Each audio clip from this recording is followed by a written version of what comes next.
میرے سامنے آج کا اخبار ہے، انقلاب اخبار، اداریہ ہے ہریانہ کا فساد۔ اس کے بعد ایک مضمون ہے جناب شمیم طارق صاحب کا، تفصیلی مضمون کہ کب تک بڑھتے رہیں گے گنجوں کے ناخن، یہ عنوان ہے۔ ایک مضمون جناب ڈاکٹر غلام زرقانی صاحب کا ہے، خون دیوانہ ہے دامن پہ لپک سکتا ہے۔ ایک مضمون جناب اعظم شہاب صاحب کا ہے کہ لگے گی آگ تو آئیں گے گھر کئی زد میں۔ ایک مضمون جناب غلام علی اخضر صاحب کا ہے، فطرت سے جنگ اور نفرت کا عروج۔ ایک امید افزا مضمون ابن عطا اللہ صاحب کا ہے، مایوس تو نہیں ہیں طلوع سحر سے ہم۔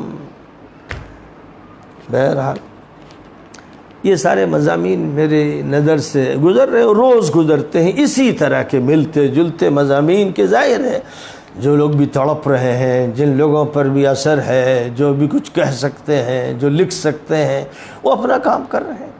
اخبارات شائع ہو رہے ہیں، مضامین بھی آ رہے ہیں، بیانات بھی آ رہے ہیں۔ بہت سے حضرات علماء کرام کے بیانات سننے کے مواقع آئے، لیکن افسوس ہے کہ ابھی تک مجھے افسوس ہے، دیوبند ہو یا ندوہ یا اور کوئی ادارہ، کہیں سے بھی قرآنی نبوی اور سنت کے مطابق جو تقاضے ہیں ان کا بیان نہیں آیا ہے۔ بیان وہ آئے ہیں جو سیاسی آقاؤں کی خدمت میں پیش کیے جاتے ہیں یا ان کے خلاف بات کی جاتی ہے۔ قرآن کیا کہتا ہے ایسے موقع کے لیے، سیرت کیا کہتی ہے، حدیث کیا کہتی ہے، میں نے تو ابھی تک نہیں سنا۔ مجھے یہ شکایت ہے، اور خاص طور پر جب میں یہ دیکھتا ہوں کہ ابلیسی نظام کے کچھ چیلوں سے بچنے کے لیے ابلیسی نظام کے دوسرے چیلوں کے پاس ہمارے ملا اور مولوی جاتے ہیں اور وہاں سے درخواست کرتے ہیں کہ مدد کرو۔ ابو جہل سے شکایت ہوئی تو ابو لہب کے پاس گئے، ابو لہب سے شکایت ہوئی تو ابو جہل کے پاس گئے، کبھی عقبہ سے شکایت ہوئی تو عتبہ کے پاس گئے، عتبہ سے شکایت ہوئی تو امیہ کے پاس گئے۔ یہ جو رویہ ہے غیر نبوی ہے، غیر قرآنی ہے، غیر اسلامی ہے، غیر دینی ہے، اس پر صرف اور صرف عذاب آئے گا۔ پورا جو ماضی 47 سے گزرا ہے فسادوں سے بھرا ہوا ہے، انہی کے چیلے، انہی کی اولاد سے درخواست کی جا رہی کہ اب تم بچاؤ۔ یہ اندھے پن کے علاوہ اور کچھ نہیں۔ اس لیے میں صاف کہہ دینا چاہتا ہوں کہ یہ طریقہ کار نہیں۔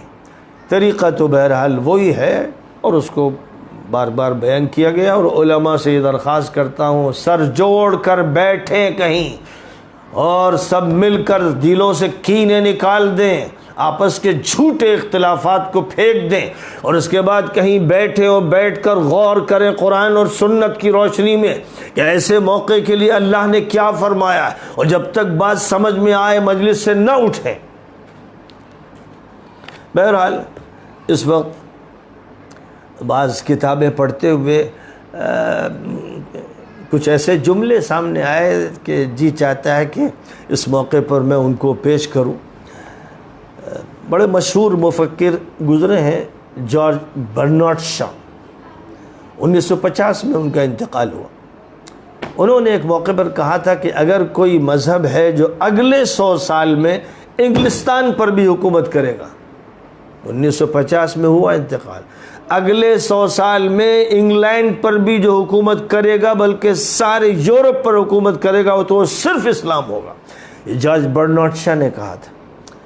ان کا کہنا تھا کہ میں نے محمد کے مذہب کو ہمیشہ بڑی قدر کی نظر سے دیکھا ہے کیونکہ اس کے اندر حیرت انگیز طاقت ہے۔ یہ واحد مذہب ہے جس کے متعلق میرا خیال ہے کہ اس کے اندر یہ صلاحیت ہے کہ وہ بدلتی ہوئی دنیا کو اپنے اندر جذب کر سکے، جس کے اندر ہر دور کے لیے اپیل ہے۔